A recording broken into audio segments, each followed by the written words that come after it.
Vous rêvez d'une vie plus épanouie et harmonieuse? Et si la solution était dans les couleurs qui vous entourent? ABC Talk vous propose de découvrir les secrets du pouvoir des couleurs avec Marianne Sauzé, architecte d'intérieur et designer depuis plus de 30 ans. Dans cette masterclass exclusive, elle vous révèle sa méthode unique, la color décothérapie. Plus de 7000 personnes ont déjà expérimenté cette approche révolutionnaire et en ont constaté les bienfaits. Pour assister à la masterclass Le mystère des couleurs, cliquez sur le lien en haut à droite de l'écran ou en description. Je sais que j'ai une différence. Depuis que je suis toute petite, je pose des questions à ma mère, elle n'en peut plus.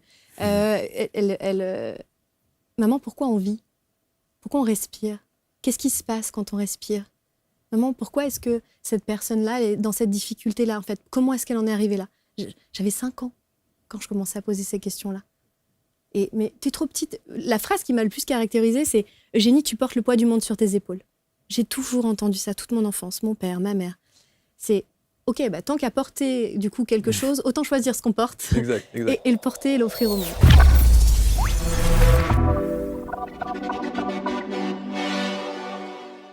Merci d'être avec nous, bienvenue, nouvelle rencontre avec une nouvelle invitée, un nouveau parcours de vie et une nouvelle expertise au travers du coaching, le coaching holistique et notamment la création de la première école de coaching alternative. On va parler de neurosagesse, entre autres, ce concept développé par Eugénie Besque-Frantz, installée sur les canapés. Bonjour Eugénie. Bonjour. Ça va? Ça va très bien. Merci J'ai bien dit le nom, hein. Parfaitement. Je ne voulais pas écorcher. Merci beaucoup. Je suis content que vous soyez là, parce que d'abord, on va évidemment parler de votre parcours de vie, de l'expertise, évidemment de l'école et autres, mais j'ai l'impression, en préparant l'émission et en me replongeant dans mes notes, que vous êtes là aussi pour mettre un petit coup de pied dans la fourmilière de tout ce qui est dit, pensé, acquis parfois, à tort sans doute, sur le coaching et tout ce qui est dit autour du coaching qui n'a presque plus de sens, en fait, aujourd'hui. Est-ce que tout le monde est coach de tout et de n'importe quoi?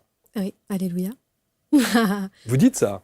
Je dis de révolutionner un petit peu, ouais, de taper dans la fourmilière, c'est un très bon terme. Ouais. Je pense que c'est important aujourd'hui, en fait, d'arrêter de sectoriser surtout. On sectorise l'être, en fait. Donc, on a du coaching mindset, on a du coaching uniquement physique, sauf qu'en fait, on est un être dans sa globalité. Et puis, c'est facile d'aller séparer certaines dimensions et de créer du coup de la dissonance aussi intérieure chez les individus. Je pense que c'est important de nous rassembler, de retrouver cette unité qui existe à l'intérieur de nous. Donc ouais. Et puis bon, les vieux protocoles maintenant, ils sont un petit peu obsolètes. Il est temps d'évoluer. Pourtant, vous parlez du coaching holistique. Vous vous dites coach holistique. Alors c'est difficile en fait de mettre une étiquette. Moi j'ai beaucoup de mal avec ça. Je sais, tout le monde me le dit. Voilà. Je pense que toutes les personnes qui doivent passer ici, en tout cas, doivent le dire parce que on est des êtres multidimensionnels. Mais il y a un moment donné, pour pouvoir aussi transmettre notre message, il faut que ce soit intelligible. Ouais, c'est ça. Donc oui, je me mets cette étiquette-là, dirons-nous ça comme ça. Et puis parce que c'est un terme qui est connu et qui est galvaudé aussi, qui est très mal vu. Et j'aspire à pouvoir lui donner une nouvelle dimension, en fait. Une nouvelle énergie. Exactement. Et alors, vous dites justement sur les écoles de coaching, ou en tout cas tous ceux qui forment au coaching, vous dites que ces formations actuelles forment souvent des soldats appliquant des méthodes et des protocoles préétablis. Ouais, alors je ne veux pas cracher dans la soupe, hein, pardonnez-moi. Là, c'est un petit pavé dans la mare quand même que vous mettez. Oui, mais parce que c'est une vérité aussi. Moi, ce que je vois, c'est qu'en fait, moi, les gens arrivent dans mon école et certains sont déjà formés par des fois des très grandes écoles, en tout cas, ce qu'on qualifie de très grandes écoles, je parle de renommée. Et en fait, ce que je vois, c'est qu'ils ne savent pas accompagner. Ils n'ont pas du tout de légitimité, ils n'ont pas d'autorité. Quand je parle d'autorité, c'est vraiment de posture. Mais est-ce que le problème ne vient pas d'eux? Non, je pense pas. Non? En fait, à mon sens, si on accompagne vraiment une personne de A à Z, donc de sa transition à son développement, à vraiment sa réalisation en fait professionnelle, on ne devrait pas avoir cette perte-là à la sortie d'une école. Et j'ai moi-même fait plusieurs écoles de coaching, donc je le sais. En fait, je sais que vous êtes formé, c'est super, mais après, quid de ce qui se passe après l'école? Il n'y a rien en fait. Mais il n'y a que l'expérience qui permettra de dire. Il y a l'expérience qui permettra de dire, mais il y a le fait de proposer en fait un accompagnement qui va accompagner l'expérience de la personne et pas qu'elle soit, alors bien sûr ça engage la responsabilité de chacun, mais pas qu'elle soit en fait lâchée un petit peu comme ça dans le Grand Nord en cherchant des ressources, comment est-ce que je fais, ou en fait par quelle porte je l'ouvre. Moi ce que j'invite c'est vraiment en fait un cheminement personnel pour mes élèves en tout cas, pour leur permettre de trouver leur propre posture et empreinte professionnelle. ABC Talk vient de me lancer un défi. Veut-on vivre une véritable transformation de vie en quelques heures? Pour cela, nous ne disposons que de 8 heures. Pas plus, pas moins. 8 heures pour vous conduire au cœur d'une expérience immersive absolument unique, une expérience d'exploration du soi pour vivre et réécrire votre futur et vivre une nouvelle ligne temporelle. J'ai donc condensé en 8 heures un certain nombre d'ateliers issus de mes expériences de plus de 30 ans en hypnose, magnétisme, énergétique et quantique pour en extraire l'expérience Quantum Shift. Je sais, ça semble fou, mais ne cherchez pas à savoir ni où, ni pourquoi, ni comment, mais venez vivre cette expérience absolument transcendantale qui va s'appeler Quantum Shift et vous mener à un niveau incroyable où vous allez sortir de cet atelier totalement transformé. 8 heures pour vous transformer, 8 heures pour vivre une autre réalité. Alors venez vivre cette transformation. Nous n'avons que 8 heures pour y arriver. Je relève le défi et vous ?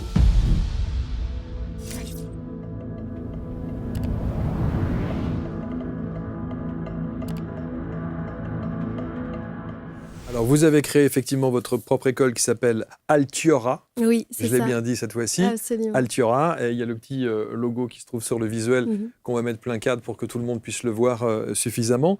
Et puis, on va revenir bien sûr sur votre parcours de vie. Alors, l'idée, c'est de se dire aussi, je suis obligé de me faire l'avocat du diable, c'est de se dire, pourquoi vous ? Quelle légitimité ? Qu'est-ce que vous avez de plus que les autres n'ont pas dans cette école, notamment de coaching, et ce que vous préconisez dans vos accompagnements ? Alors, c'est pas à propos de moi. Pour moi, c'est pas moi le sujet, en fait. Enfin, non, mais vous êtes le cœur du système. Bien sûr, c'est moi. Alors, je vais dire que je suis le cœur et la tête pensante. Mais en fait, autour de moi, c'est comme une grande constellation. Il y a tous mes élèves, il y a toutes les personnes qui vont, en fait, du coup, se former aux lois du vivant. Parce qu'on n'est pas en train de parler d'une méthode, j'ai envie de dire, figée, miracle. On est en train de parler des lois universelles du vivant. On est en train de parler de notre essence profonde. Donc là, il n'est pas question de moi. Il est question de ramener chaque être, en fait, au cœur de son essence et de rappeler à chaque personne, en fait, qui elle est profondément. Je parle des lois universelles. Donc, quand je parle des lois universelles, je parle des lois du macrocosme, donc de l'univers dans sa globalité, qui s'appliquent aussi, selon les sagesses ancestrales, d'où la neurosagesse, aux êtres que l'on est, donc au microcosme. Donc, en fait, c'est pas moi qui l'ai inventé. Et très clairement, la neurosagesse, oui, c'est moi, parce que j'ai combiné des pratiques pour qu'elles soient plus impactantes.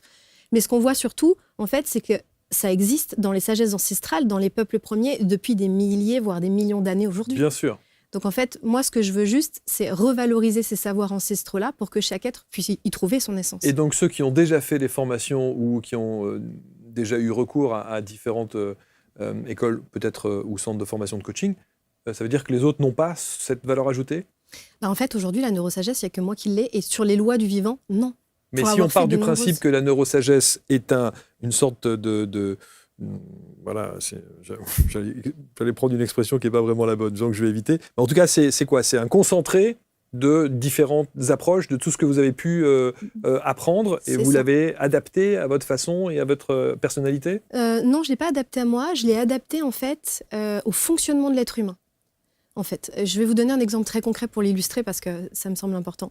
Quand vous voulez, c'est l'exemple que je donne souvent dans mes formations, quand vous voulez planter un arbre fruitier, okay, la première chose que vous allez faire, c'est préparer le terrain, vous allez préparer la terre.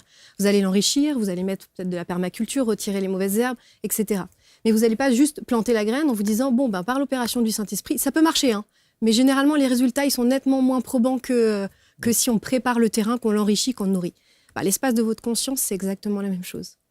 Si j'emmène un changement dans une terre qui est remplie de mauvaises herbes, qui est mal nourrie, qui est maltraitée depuis de nombreuses années, la graine du changement en fait, ne prendra certainement pas de la même manière que si moi, j'ai préparé en amont en fait, le terrain de la conscience en fait, vraiment, de mon consultant ou de la personne en tout cas qui peut rejoindre la maison. Et ça, on voit vraiment réellement un impact. Donc encore une fois, l'objectif, c'est simplement de ramener les connaissances du vivant à portée de main de tout le monde pour qu'on puisse s'exploiter. Donc, je ne dis pas que je fais mieux que d'autres. Il y a des élèves qui font d'autres écoles pour qui ça fonctionnera très bien. Mais moi, j'emmène vraiment à la pleine responsabilisation et à mon sens, à la pleine connaissance. Et si vous me demandez si aujourd'hui, dans les autres écoles de coaching, on va trouver les neurosagesses ou la sagesse ancestrale, je vous dirais non. Parce que je ne l'ai pas trouvée sur les bancs d'une école. J'ai été la chercher au bout du monde. Alors, c'est précisément ce qu'on veut savoir. Où êtes-vous allé la chercher, cette sagesse ancestrale ? Alors là, majoritairement, on va retrouver tout ce qui touche en fait aux médecines indiennes, donc la médecine ayurvédique, médecine ancestrale, traditionnelle, et beaucoup de chamanisme également. Voilà. Donc vous avez fait tout ça ? J'ai fait tout ça. Où ? Au bout du monde, en Inde. Je suis partie étudier en Inde pendant de nombreuses années. Donc à Dharamshala notamment. Et puis après, je me suis pas mal baladée du coup de l'autre côté en Amérique. Ça, c'est une première valeur ajoutée. Oui. Incontestablement. Totalement. Mais parce que voilà, aujourd'hui, vous suivez... D'abord, il n'y a même pas de diplôme de coach officiel. Non, en fait, la profession n'est pas reconnue en France. En plus, bon. En 48 heures, vous pouvez être coach. Oui. C'est vrai, hein. Vous achetez 3 formations sur Internet, c'est réglé. Et je le déplore. Et j'imagine bien. Non, mais c'est pour ça que c'est important. Et pardon si mes questions sont un peu parfois provocantes, mais c'est important de remettre un petit peu les choses dans le contexte. Et c'est vrai que quand je vois arriver ce mot coach, je me dis, allez, allons-y.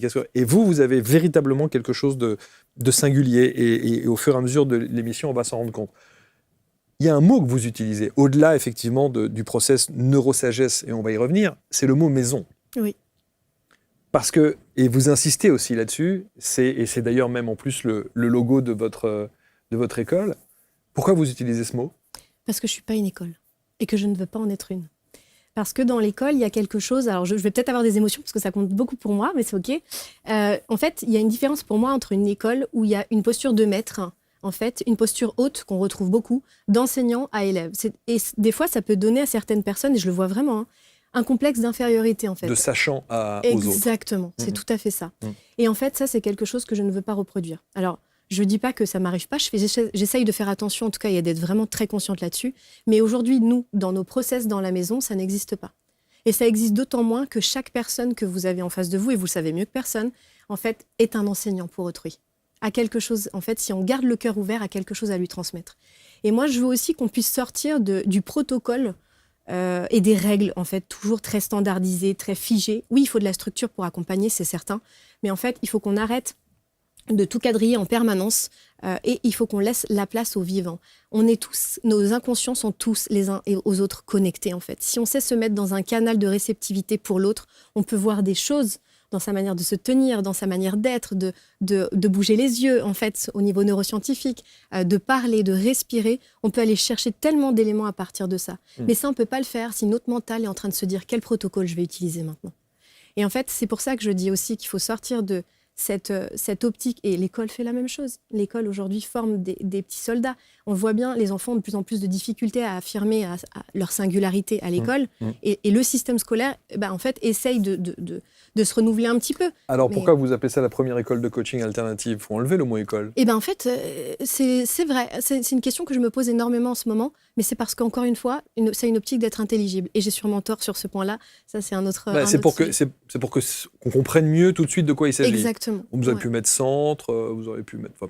Oui, je dis centre de formation parfois. Mais j'avoue qu'en fait, c'est en questionnement, ça. En tout cas, à titre très personnel.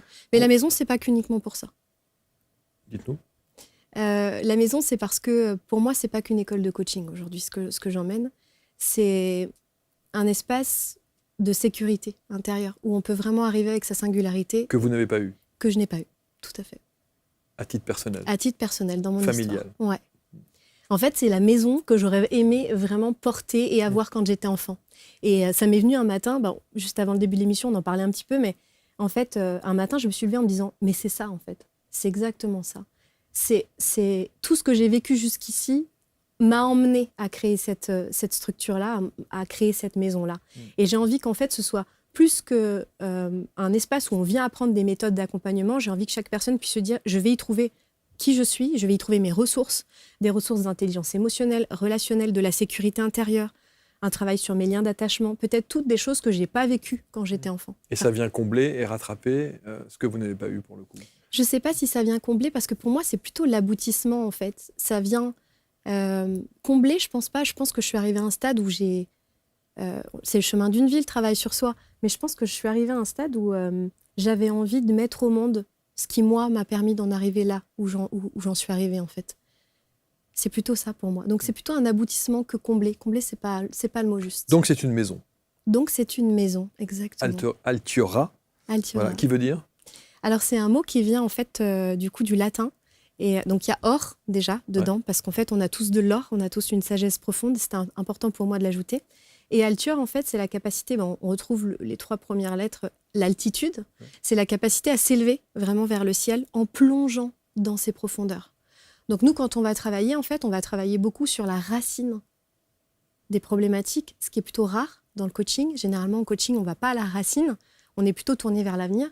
Nous, on va faire un petit tour dans les blocages et la charge émotionnelle des blocages dans le passé et on va venir avoir un impact sur le présent et sur l'avenir. Ce qu'effectivement, on n'a pas nécessairement... Parce que quand on va dans une école de coaching, la plupart du temps, on vient apprendre et expérimenter quelque chose. On vient acquérir une pratique. C'est souvent ce qu'on fait. Attention à vos cheveux sur le micro, parce que sinon, ça va faire du bruit. Voilà, super. Mais on dit souvent d'ailleurs que avant de commencer à vouloir devenir coach ou thérapeute, commençons déjà par faire un travail sur soi. Et le fait d'aller explorer peut-être certaines choses de notre être, dans votre accompagnement, est-ce que vous préconisez au sein de la maison, ça commence par ça déjà. Commençons par ça. Pour moi, on ne peut pas, alors je vais peut-être être un peu cash, on ne peut pas accompagner ce qu'on n'incarne pas en fait. C'est pas possible d'aller accompagner quelque chose qu'on n'a pas nous-mêmes expérimenté. Les plus grands outils que vous allez vouloir donner aux personnes que vous accompagnez, si vous ne les avez pas expérimentés, si vous ne savez pas ce que ça vous fait, en fait, ce que ça peut générer chez l'autre, vous allez manquer d'empathie. Vous allez manquer quelque chose, en fait. Vous allez manquer de synchronisation, de connexion avec la personne. Donc, avant même de devenir accompagnant, on apprend à se connaître. On travaille son niveau de conscience, son niveau de présence, son niveau de connaissance. Et c'est pour ça que pour moi, on ne peut pas devenir coach comme ça. Enfin, c'est ce que j'allais dire. Il faut du temps pour le coup pour faire ça. Donc, du coup, la formation dure combien de temps chez vous ? Alors, chaque personne a l'espace et le rythme qu'elle veut. Okay, mais par contre, elle a sa place dans la maison pendant 2 ans. Ça dure 2 ans ? Pendant 2 ans, exactement. Et à raison de ? Chacun à son rythme ? À son rythme, mais par contre, on a des rendez-vous en collectif et des immersions annuelles. D'accord. Donc, c'est ce qui va nous permettre aussi en fait, de nous retrouver et de challenger un petit peu, parce que c'est facile, c'est une école qui est majoritairement à distance. Ne dites pas école, c'est une maison. C'est une maison, oui, qui est majoritairement à distance. Non, vous avez raison. Non, mais moi, je ne fais que reprendre ce que vous dites. Tout à fait, mais vous avez raison. Et l'objectif, c'est de vraiment permettre en fait, aux personnes de se challenger un petit peu, de les challenger en tout cas très régulièrement. Elles ont une coach business pour ça, enfin une coach... head coach pour ça. Alors, on va voir aussi votre parcours de vie dans un instant, mais la définition de neurosagesse. D'où ça vient, ça ? Parce que là aussi, pardon. Oui. Il y a 2 mots que l'on entend à tout va. Coaching, on vient d'en parler, coach. Ouais. Et neuro quelque chose. Tout le monde parle de neuromachin, neurotruc, c'est neuroscientifique, c'est des neurosciences, et c'est neuromachin, et vous voyez ce que je veux dire ? Mais parce que la science met tout le monde d'accord, donc tout le monde se cache derrière la science. Enfin, je pense que très clairement, ça vient de là. Moi, je ne pourrais pas vous dire exactement, pour moi, c'est comme la maison. Ça m'est apparu... Enfin, je n'ai pas forcément cherché. Je voulais créer un mouvement, c'était sûr. Je voulais créer un mouvement où les gens, en fait... puissent se retrouver, se réunir et je voulais qu'ils puissent trouver leur tribu. Vous voyez, quelque chose, tribu, sagesse ancestrale. Parce que moi, c'est vraiment ce que j'ai trouvé, en fait, aux 4 coins du monde. Et je voulais pas seulement qu'ils viennent se former et se rencontrer, je voulais qu'ils tissent des liens, parce que c'est en rentrant en lien avec le monde qu'on rentre en lien aussi avec soi. Et donc, la neurosagesse, c'est arrivé, en fait, un beau jour où je me suis dit, attends, Eugénie, vous savez, il y a des moments où on a des éclairs de génie, sans jeu de mots, mais... Et en fait, on se regarde un matin et on se dit, mais oui. Et pour moi, c'était juste logique parce que mon approche, c'est une combinaison donc holistique, on l'a vu, tête, cœur, corps, mais des neurosciences qui me fascinent, qui me passionnent depuis de nombreuses années. Moi, je suis une grande intellect, je suis un profil 7 en numérologie, donc j'aime bien tout comprendre, avec les sagesses ancestrales, avec le monde opposé, c'est-à-dire les choses qu'on ne peut pas rationnellement parfois expliquer. Et je me suis dit, mais en fait, c'est ce que tu fais. Et à ça, j'ai ajouté, je dois le dire, mais ça ne s'intègre pas dans le mot, la psychopratique, puisque moi, je viens de la psycho. Vous comprenez aussi pourquoi j'ai étudié la racine des problématiques. Et je me suis dit, mais ce mot, en fait, voilà, je le dis, ça vibre encore en moi aujourd'hui. Je trouve que c'est l'illustration parfaite, en fait, de ce que je peux transmettre ou amener dans la maison, en tout cas. C'est la maison des neurosagesses, ou de la neurosagesse. C'est ça, on forme à la neurosagesse. On forme à la neurosagesse, c'est magnifique. On transforme plutôt qu'on forme. C'est pour ça que tout à l'heure, vous m'avez dit, j'ai dit, ça, il faut que j'en parle, et vous m'avez dit parler de quoi, je vous dirai après. Parce que vous dites qu'effectivement, il serait quand même...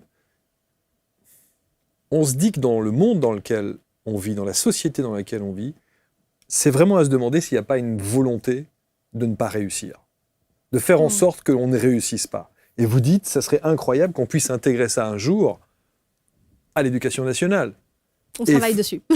et dire, tiens, au lieu d'aller faire j'ai dit l'autre jour, au lieu d'aller faire des cours de flûte ou de pipeau qui servent absolument à rien. Oh, j'ai dit ça, je me suis fait, donc je réitère, hein, qui ne servent absolument à rien. Professeur de musique, pardon, mais pour ceux qui veulent vraiment apprendre la musique, je vous invite à aller dans les vraies écoles de musique ou éventuellement au conservatoire, comme ce que j'ai fait, mais pas des cours de flûte. On devrait faire des cours de neurosagesse. Alors, je ne sais pas si on devrait faire des cours de neurosagesse, mais en tout cas, permettre à chaque personne de pouvoir expérimenter une forme de...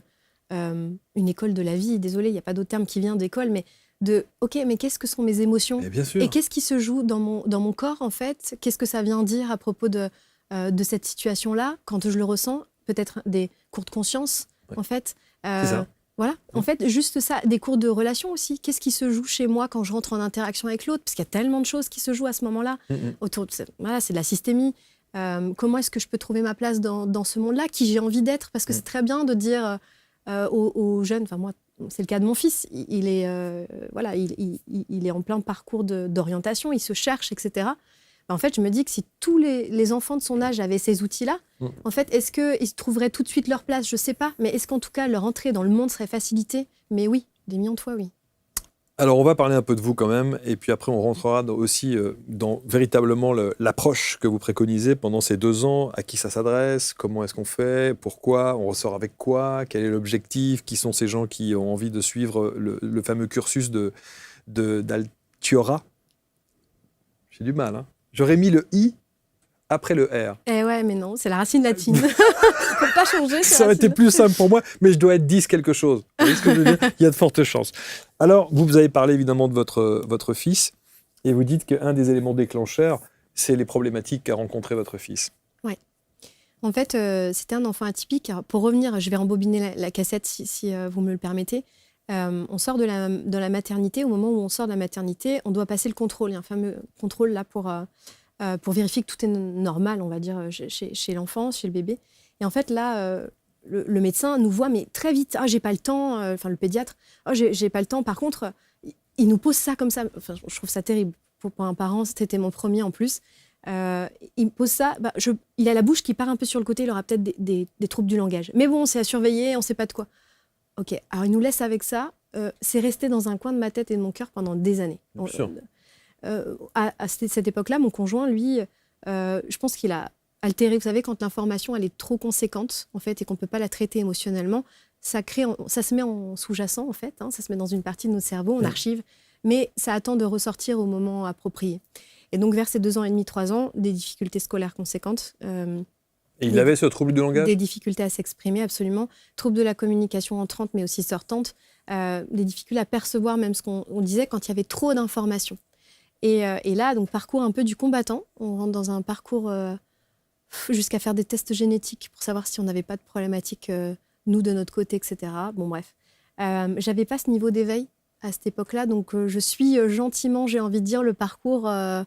qu'on me trace. Ouais, classique. Et voilà. Et petit à petit, je sens que des choses me dérangent, en fait, et que on lui met une étiquette, donc très vite, de dysphasique. Et puis, il faut tel accompagnement. Donc, il faut qu'il voit un psychopraticien, il faut qu'il voit un psychomotricien, il faut qu'il voit un orthophoniste. Et ça commence à se charger autour de lui, et je le vois. C'est un enfant, c'est un petit soleil. Il a le cœur sur la main. Il fera de grandes choses dans la vie. C'est un altruiste. Il a vraiment quelque chose... Et je vois qu'en fait, ça le charge. Je commence à sentir que... Et moi, je me sens impuissante parce que je n'ai pas cette connaissance que j'ai aujourd'hui, en fait. Et je me dis, c'est pas possible. On ne peut pas continuer à l'accompagner de manière standard. Il faut aller plus loin, il faut creuser, il faut faire quelque chose. Et la puissance d'une mère, je crois, qui est prête à tout déployer pour ses enfants. Donc, je commence à me former. Je veux comprendre comment fonctionne le cerveau, en fait. J'ai envie d'aller plus loin. Je veux savoir... comment je peux l'accompagner. Je me mets à lire plein de livres, je commence des formations à distance, et en fait, ça me fascine. Et je commence à comprendre comment je fonctionne, moi, ça me crée un écho en miroir. C'est ce qui me fera comprendre mon profil psychologique, en tout cas. Et c'est le déclencheur de tout, en fait. C'est grâce à lui. Je pense que s'il n'avait pas eu ça, j'en serais pas là. C'est mon carburant le plus précieux. La maison, c'est aussi pour incarner ça, en fait. Et donc, petit à petit, je me mets à rentrer en rébellion, mais sainement, et je décide d'arrêter tous ces accompagnements. En fait, j'en ai marre. J'en ai marre parce que j'ai envie que ce soit l'enfant qu'il a envie d'être, en fait. Et il n'y avait pas de résultat ?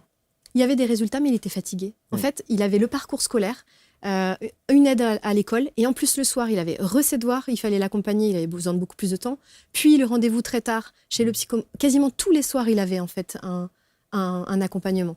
Et à un moment donné, je me suis dit, c'est pas une vie pour un enfant. Est-ce qu'il aura vraiment envie de se rappeler de ça quand il va grandir?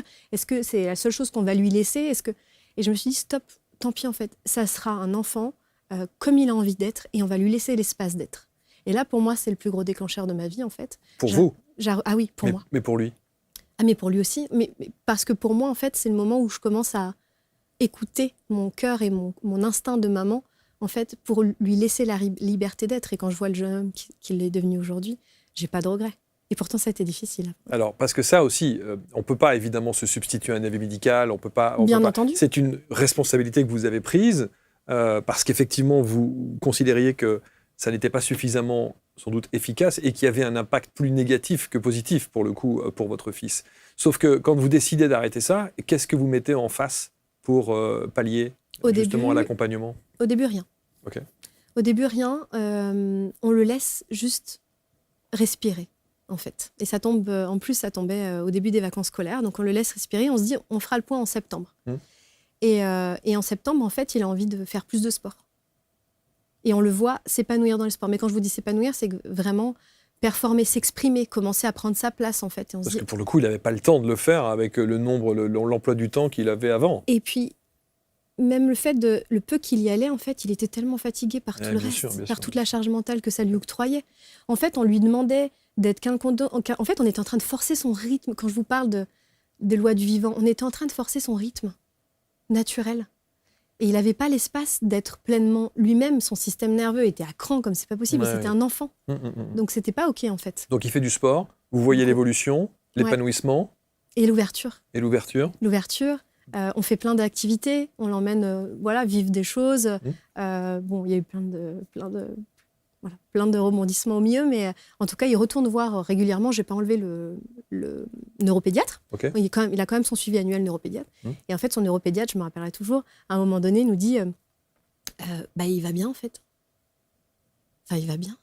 Il a évolué à son rythme, mais vous avez eu raison, en fait.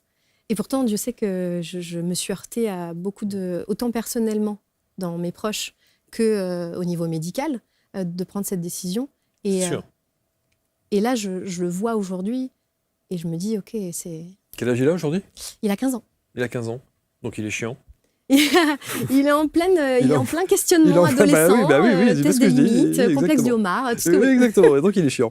Mais comment il s'appelle? Tristan. Tristan, salut Tristan. Et bravo d'avoir une maman comme ça. Alors du coup, c'est ce qui a contribué à la création et l'approche de la neurosagesse?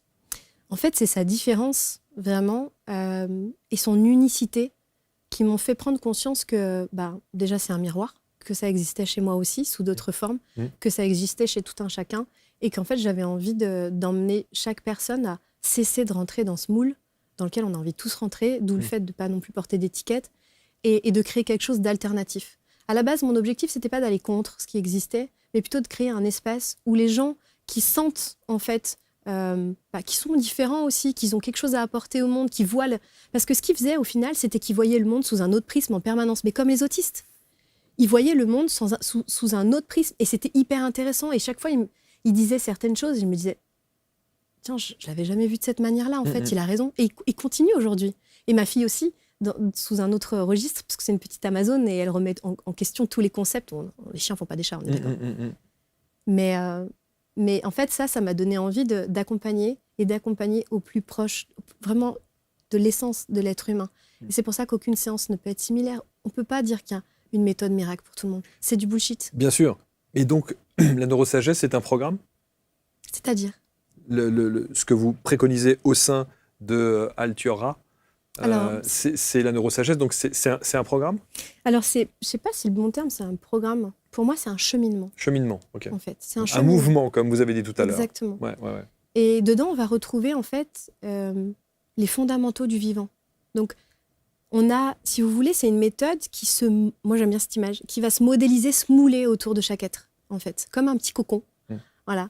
Et en fonction de l'histoire de vie de chacun, en fonction de ce qu'il a vécu, de ses perceptions, eh bien, ça va lui donner les ressources, les outils, en fait, pour se rendre compte que il a tout à l'intérieur de lui et c'est un peu un trampoline sur lequel les gens vont sauter pour pouvoir après... Mais pour le coup, la maison, c'est pour les pour ceux qui veulent être professionnels. Absolument. C'est ça, c'est pas pour... Alors, on en a un. On a des gens qui viennent, c'est pour ça que je vous dis que le terme école de la vie, on a des gens qui viennent, qui n'ont pas forcément vocation, en fait, à en faire leur métier, mais qui veulent se rencontrer, se comprendre, apprendre à s'aimer, mieux comprendre leurs proches. Oui, on a des gens comme ça.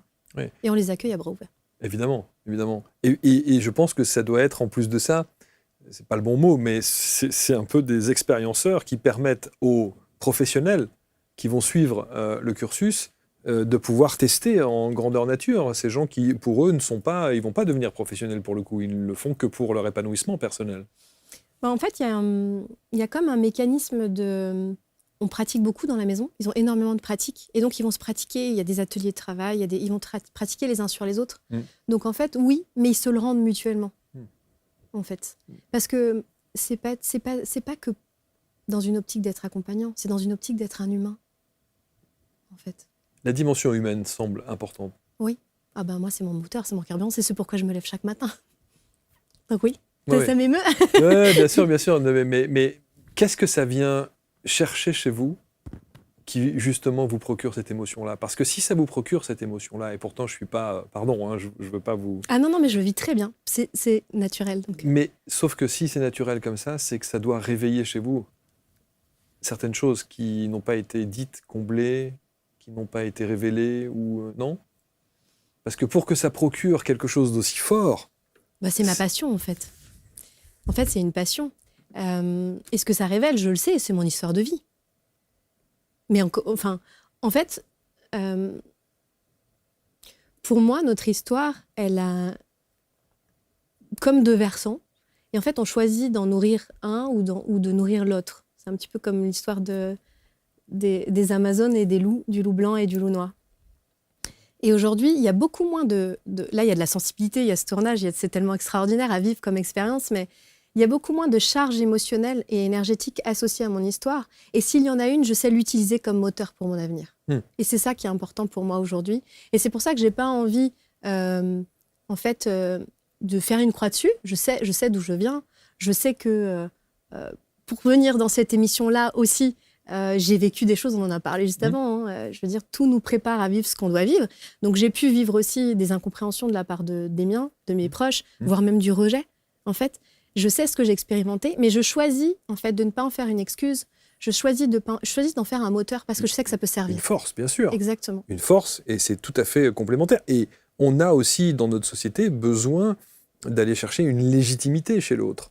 Oui. Qu'est-ce qui vous légitime à dire, moi, je suis jeune, je fais un truc de neurosciences et je vais accompagner des gens qui vont ensuite accompagner d'autres personnes. C'est aussi une responsabilité. Et je suis complètement d'accord. Et c'est un point que je ne prends pas à la légère. Clairement. Fondamentalement. Et c'est pour ça que, tout à l'heure, vous disiez, je suis le cœur de la maison, je suis la tête pensante, mais je suis aussi un petit peu le poumon. Parce que j'aime être présente pour tous mes élèves. Je les connais d'ailleurs quasiment tous personnellement, et pourtant on parle de plus de 1700 personnes à l'heure d'aujourd'hui. Et c'est important, en fait, pour moi. Et je sais d'où ça vient. Cette histoire que j'ai vécue avec mon fils, c'était juste un miroir. La différence, elle est là. Je sais que j'ai une différence. Depuis que je suis toute petite, je pose des questions à ma mère, elle n'en peut plus. Maman, pourquoi on vit? Pourquoi on respire? Qu'est-ce qui se passe quand on respire? Maman, pourquoi est-ce que cette personne-là est dans cette difficulté-là, en fait? Comment est-ce qu'elle en est arrivée là?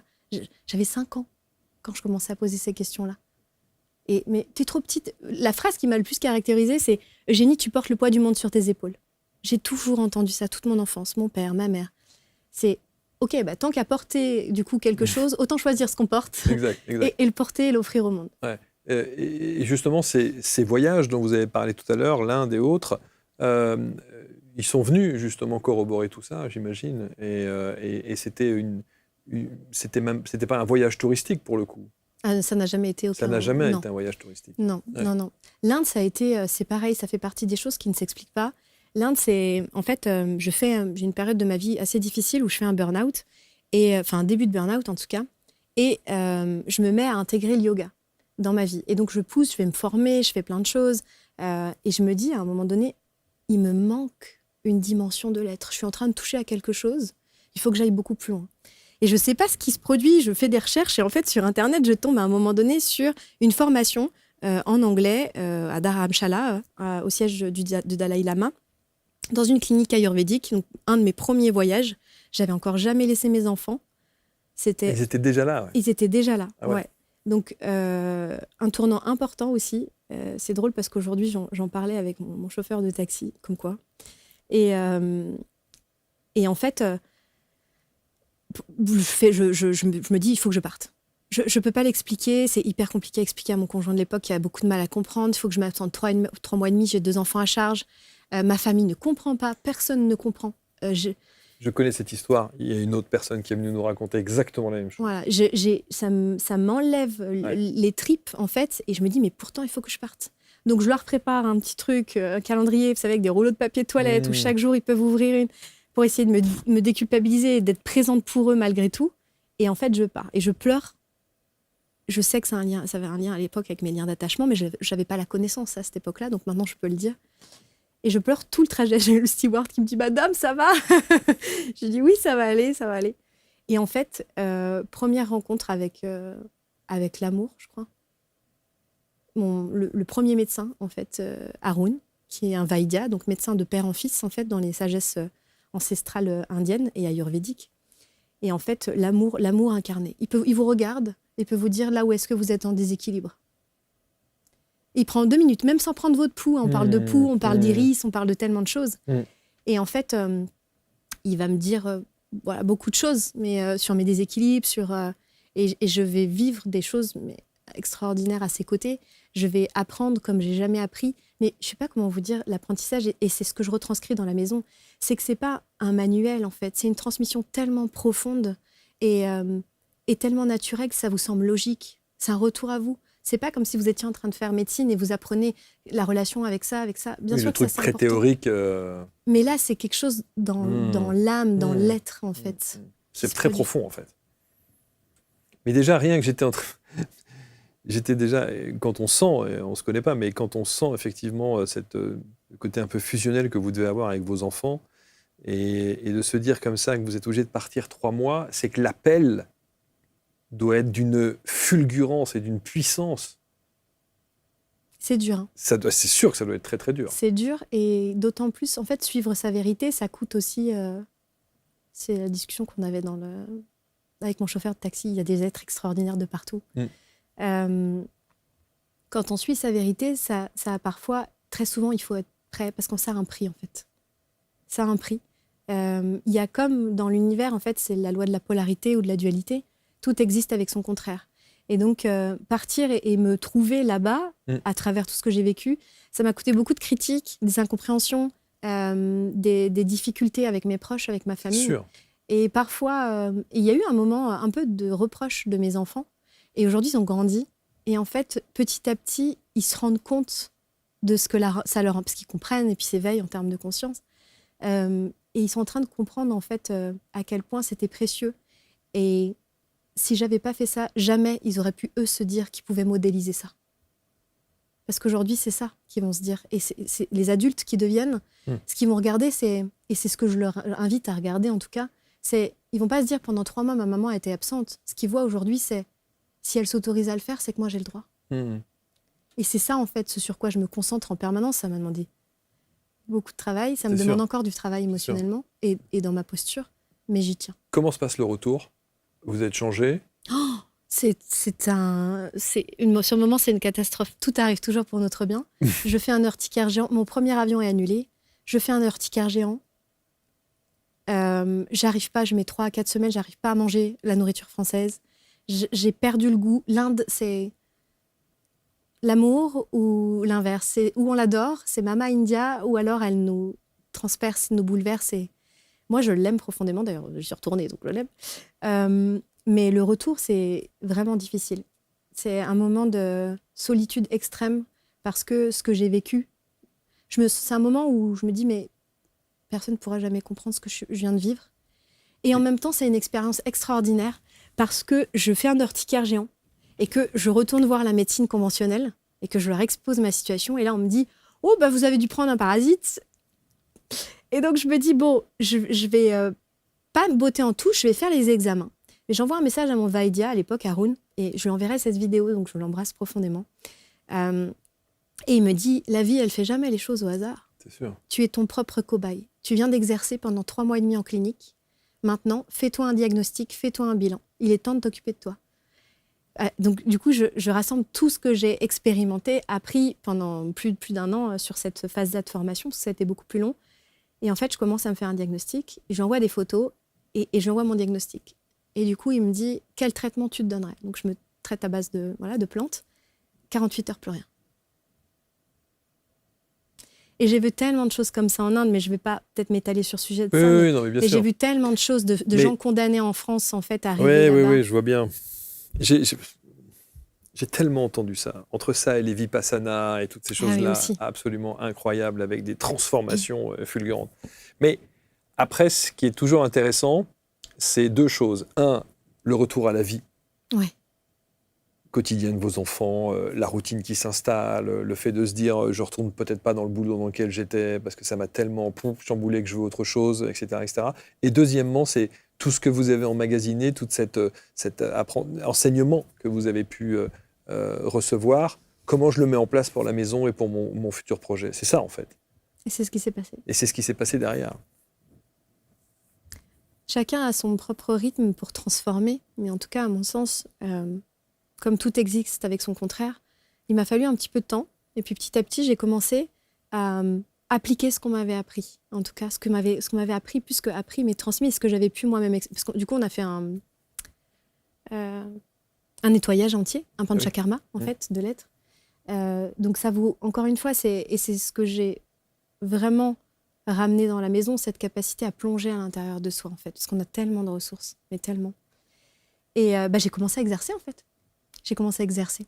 Donc, à donner, en fait, au début, c'était focalisé sur la médecine ayurvédique. Puis très vite, en fait, je me suis rendu compte que j'avais besoin d'aller plus loin. Donc, j'ai poussé sur la médecine des 5 éléments. Et comme vous regardez, toutes les sagesses ancestrales, en fait, elles disent la même chose. Ce sont des peuples qui ne se côtoyaient pas, en fait, aux 4 coins du monde et qui sont en train de vous dire la même chose de manière différente. Mais vous parlez de la même essence humaine. Bien sûr. Et donc, voilà, j'ai commencé à l'appliquer pour moi. Donc, dans notre vie, il y a eu beaucoup de changements, en fait, aussi. Progressivement, parce que on était en famille, donc il fallait que tout le monde en fait puisse comprendre les intérêts. Et moi, j'ai jamais voulu emmener personne là où il n'a pas envie d'aller. Donc j'ai emmené des choses qui me parlaient, mais des fois ça résonnait pas du tout avec mon conjoint de l'époque, avec le papa de mes enfants. Donc c'était ok, c'était comme ça. Donc je l'appliquais et c'est pas toujours évident. Non, c'est sûr. C'est certain. On peut imaginer le décalage. Oui. Ça a donc créé un gouffre qui nous a séparés à terme, soyons très honnêtes. Mais j'ai pas de regret à avoir là-dessus, c'était comme ça. Mais avant de partir, il y avait un décalage ou pas? Il y avait un petit décalage. Ah ok, d'accord. Donc ça n'a fait que confirmer pour Exactement. le coup. C'est ça. Non, oui. C'est un révélateur. Ok. Donc tout ça, ce parcours de vie que vous avez, toutes ces expériences que vous avez pu mettre en place, font que vous vous dites, voilà, je peux pas garder ça pour moi en fait. Il faut que je puisse le transmettre, il faut que je le matérialise, parce que vous vivez aussi dans un monde de matière. De concret. Évidemment, et de concret, évidemment. Et donc, c'est là qu'arrive la maison. Oui, alors ça se fait par petits pas. Bien sûr. D'abord, en fait, je réunis, je me rappellerai toujours, j'étais sur la terrasse dans le sud, et en fait, je me dis, OK, tu as besoin de prendre un fichier, de faire comme une mind map géante de tout ce qui a changé ta vie. En fait, et à quel impact, et coordonner en fait aux lois du vivant. C'était fou parce que ça faisait comme des pop-up qui s'ouvraient et des liens qui se faisaient, etc. Et puis j'ai jamais arrêté de me former. Donc en fait, y a plein d'outils qui venaient se greffer là. Mais quand les outils venaient se greffer, ils venaient pas se greffer dans l'essence de ce qui m'ont été transmis. Ils venaient se greffer, voilà, comme si 2 outils se combinaient. En fait, se mettaient ensemble. Il y a eu les constellations qui se sont ajoutées. Il y a eu... Et en fait, moi, j'ai commencé par accompagner avant de créer mon école. Ça, c'est important. Avant de donner vie à la maison, j'ai accompagné moi. À peu près 9 ans, j'ai eu du cabinet, j'ai eu du distanciel de l'entreprise. Et en fait, à un moment donné, je me suis dit, tu peux plus continuer en cabinet parce que je veux grandir mon impact, en fait. Je voyais les résultats, j'avais les personnes qui me disaient « Waouh, j'ai fait 6-7 années de thérapie et en fait, je viens travailler avec vous et en quelques séances, en fait, je vois tout ce que... » Alors, est-ce que les 6-7 années de thérapie l'ont préparé à arriver jusque-là? Très certainement. Peu importe le résultat. Mais en tout cas, on est face à ça. Bien sûr. Et il fallait aller plus loin. Et c'est là qu'en fait, la maison est née, petit pas par petit pas, forcément. Elle n'est pas tombée du jour au lendemain, en fait. Mais aujourd'hui, elle est là et c'est une grande fierté. Qui peut venir? Alors, je ne sais pas si c'est la bonne question. Peut. Parce que tout le monde peut, dans les faits, venir. Qui est accepté? Majoritairement des profils qui sont prêts à prendre la pleine responsabilité de qui ils sont. Des futurs accompagnants, ou en tout cas des personnes qui ont vocation. Donc, on a des thérapeutes qui sont déjà en exercice et qui veulent monter en compétences. On a des coachs déjà diplômés qui ne se sentent pas du tout à l'aise, qui manquent d'outils, qui ne se sentent pas bien dans leur peau et qui veulent se connaître pour mieux exercer. On a des néophytes, des personnes qui veulent... J'ai beaucoup de gens en reconversion. Et puis, j'ai des personnes qui veulent juste transformer leur vie. Et moi, je trouve ça déjà tellement honorable et tellement puissant. Cheminer. Exactement. Mais qui veulent, en fait, le faire depuis un espace de connaissance et de conscience, d'unicité d'eux-mêmes. Et puis, la dernière fois, quand on était en séance avec mes élèves, avec tous ces futurs coachs-là, ils m'ont tellement touchée parce qu'il y en a une, Mélanie, si tu vois cette vidéo, qui disait, en fait, et c'est grâce à elle que j'ai vraiment eu encore une prise de conscience. Vous voyez que tout le monde est enseignant, en fait. Et elle dit, moi, en fait, ce qui me touche profondément, ce qui me heurte, c'est quand, en fait, on vient juger des gens qui sont différents, quand on vient leur donner des conseils avant même d'essayer de les comprendre, quand on vient... Et elle avait beaucoup d'émotions à dire ça, et moi, ça m'a fait un peu peur. Je me suis dit, en fait, c'est sur ces fondations-là que la maison, elle s'est construite. Comment vous avez construit alors, c'est pas un accompagnement, c'est pas un programme, ce mouvement. Alors, en fait, sur ces 2 ans, comment... Attention au micro. Comment est-ce que vous avez structuré, en fait, cet accompagnement, ce quoi, comme on dit? Ce cheminement? Ce cheminement. Oui, cette formation, transformation. Ouais, cette formation, transformation. J'ai du mal avec formation parce qu'il y a un côté, mais transformation en tout cas. Autour du fonctionnement du vivant, comme je vous l'ai dit tout à l'heure, donc autour de très grands piliers, en fait. Okay. C'est l'illustration de la maison, si on continue du coup sur cette image-là. La maison, elle a une fondation, en fait, où vous n'allez pas faire bâtir une maison sur des fondations qui soient solides. Donc la première des fondations, c'est comprendre comment je fonctionne, en fait. Quel est mon être? Qu'est-ce qui se passe dans mon cerveau? Quelles sont les synergies qui existent peut-être entre les neurones qui se situent dans mon ventre et les neurones qui se situent dans mon cerveau? Pourquoi? Qu'est-ce qui se joue? Voilà, la première étape pour moi, c'est vraiment la connaissance, parce que je ne peux clairement travailler en fait que ce sur quoi j'ai de la conscience et de la connaissance. Si je n'ai pas de conscience et de connaissance, en fait, je peux pas. C'est comme dans mon angle mort. En fait, je peux pas, je vois pas. Donc ça, ce sont les fondations. Ensuite, on a les murs. Et sur les murs, on a vraiment l'unicité de chaque être. L'écologie de chaque individu. Ça, c'est un mot qui est très important dans la maison. L'écologie de chaque individu. Parce qu'on parle d'écologie, de la nature, mais chaque individu a sa propre écologie. Et ça, on le trouve beaucoup dans les neurosciences et notamment dans la PNL aussi. Et ensuite, on a le toit, l'élévation. C'est vraiment quel destin, la mission que je vais me donner, en fait, comment je vais m'élever vers quelque chose de plus grand. Donc, la maison est construite autour de ça, avec un accompagnement, en fait, à la réalisation aussi. 2 ans. Alors, c'est 1 an, renouvelable. Okay. Voilà, 1 an. Mais en gros, ils ont 2 ans possibles dans la maison. On trouve toujours des accords s'il y a besoin de prolonger. Ouais. Et donc, vous avez déjà 1700 personnes qui ont suivi le parcours. Exactement. Magnifique. Ouais. Et aujourd'hui, ce sont tous des accompagnants. Enfin, beaucoup sont accompagnants. Non, pas tous. On n'a pas que des accompagnants. On a des personnes... En fait, la maison transforme. Il y a un avant, un après. Donc, des fois, on pense rentrer pour certaines raisons. Et puis, sur le chemin, on en trouve d'autres. Est-ce que des gens qui ont voulu expérimenter ce que vous avez expérimenté, c'est-à-dire aller en Inde, vivre aussi comme ça cet espace de 3 mois un peu coupé de tout, il y a des gens qui ont suivi ça? Qui ont fait ce que j'ai fait? Oui, il y a des gens qui sont partis. Ouais. Après, l'idée, là, c'est... Moi, j'adore les sagesses ancestrales. Je pars encore là demain, après notre tournage au bout du monde. Donc... Mais moi, j'y vis quelque chose d'extraordinaire à chaque fois, en fait. C'est une rencontre avec d'autres spiritualités, c'est une rencontre avec des êtres, avec de l'amour, avec tellement de choses, mais c'est aussi une rencontre avec moi-même, finalement, puisque tout n'est que miroir. Mais je ne crois pas qu'on ait à partir au bout du monde pour se trouver. Je crois que pour certains, ça sera le cas, pour d'autres, non. Par contre, ce qu'ils vont trouver dans la maison, c'est le bout du monde sur leur canapé, quoi. Donc Donc voilà, mais c'est pas une obligation et je crois qu'il faut pas en faire une égérie, vraiment. Vous partez combien de temps ? 15 jours. Ça va. Ouais. C'est pas... Là, c'est léger. Oui, c'est ce que j'allais dire. Vous n'allez pas repartir 3 mois pour les petits, quand même. Non, je les emmènerai la prochaine fois. Ah bon, c'est l'objectif. Bon, c'est l'objectif. Et donc, vous partez où ? En Thaïlande. En Thaïlande ? Oui. Là aussi, que de savoir, que de richesse, que d'enseignement. Mais c'est exactement à aller ça. chercher. Et énergétiquement, c'est... Moi, si je regarde mon dharma, parce qu'on parle beaucoup de ça dans certains pays, notamment en Inde et en Indonésie, il y a beaucoup de lignes écrites de réconcilier des mondes. Et ça, j'en ai pris conscience il n'y a pas longtemps. Réconcilier le monde de la matière, du cartésien. Je viens d'une famille très cartésienne. Mon père est ingénieur. Voilà. Donc, j'ai dû déconstruire beaucoup de choses pour aller vers tout ça. Et c'est pas pour rien si ça m'a attirée. Et de réconcilier vraiment le monde de la matière, en fait, et le monde de la spiritualité. Parce qu'on passe notre temps à les opposer. Certains fuient ici, certains fuient là. En fait, on est des êtres multidimensionnels. Et dans les lois du vivant, d'ailleurs, on en parle très, très bien, en fait. S'ancrer pour pouvoir s'élever.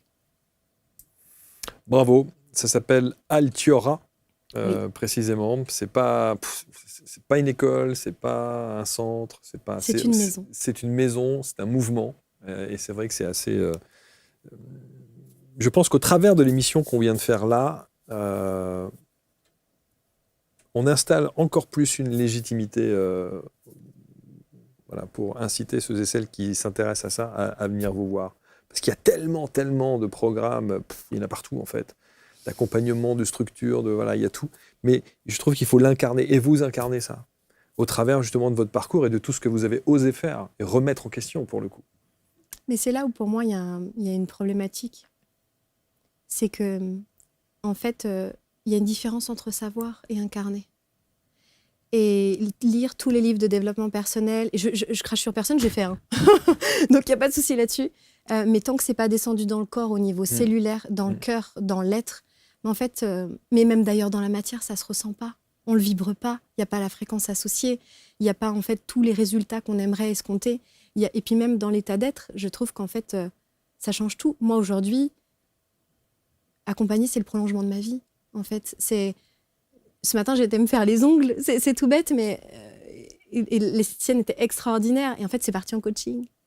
Mais c'est même, en fait, c'est des conversations de haut vol. C'est même pas quelque chose que vous pensez. C'est un état, en fait. Mais tous les, j'en connais d'autres aussi, qui se reconnaîtront.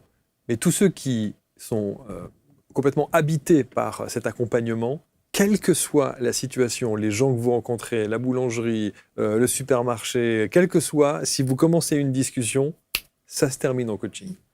C'est inévitable, parce que vous êtes intrinsèquement, ça fait partie de vous, quoi, en fait. Il y a pas on commence à l'attirer, je pense. Oui, en aussi. plus de ça. Les gens viennent nous chercher pour ça. Et puis vous êtes 7, hein.